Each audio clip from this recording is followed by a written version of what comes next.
Tens of thousands of innocent people killed, entire cities destroyed, nearly 2.5 million people driven from their homes.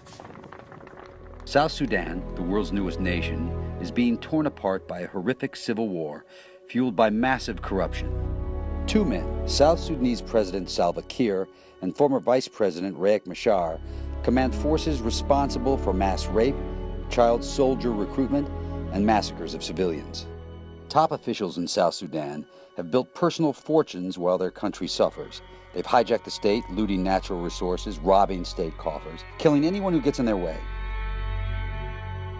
Government money is diverted to lethal private militias and weapons used against the people.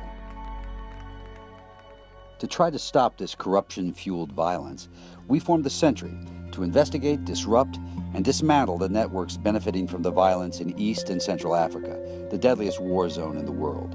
Even the president of South Sudan has called corruption in his own government the cause of this war. Some of these ministers have bought apartments, they have bought very beautiful houses, villas.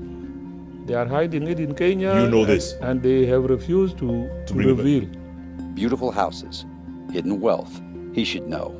President Kiir's official salary is $60,000 a year, but among the Kiir family getaways is this elegant villa in Lavington, an upscale community in Nairobi, Kenya.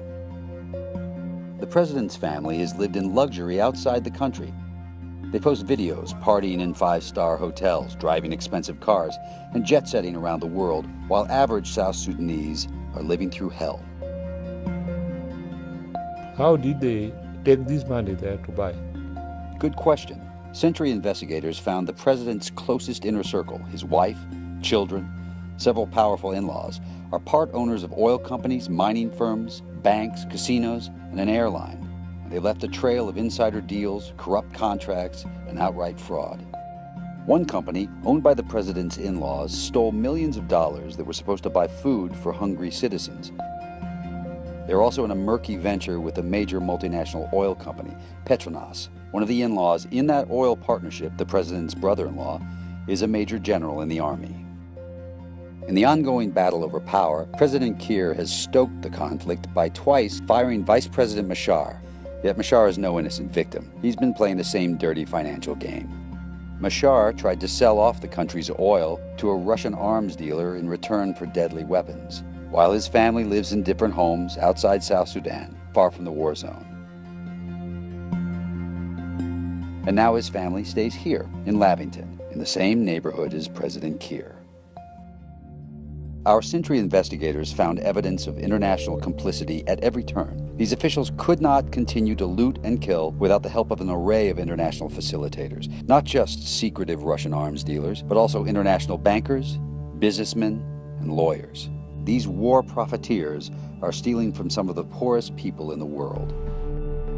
I have written even to President Obama to tell him that they helped me to recover this money.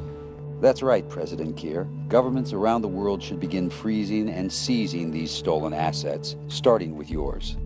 Sentry investigators are turning over dossiers of evidence of grand corruption in South Sudan to governments around the world. These same governments have crafted financial tools to combat terrorism, nuclear proliferation, and organized crime. Now it's time to use these tools to stop these men from looting and killing in South Sudan.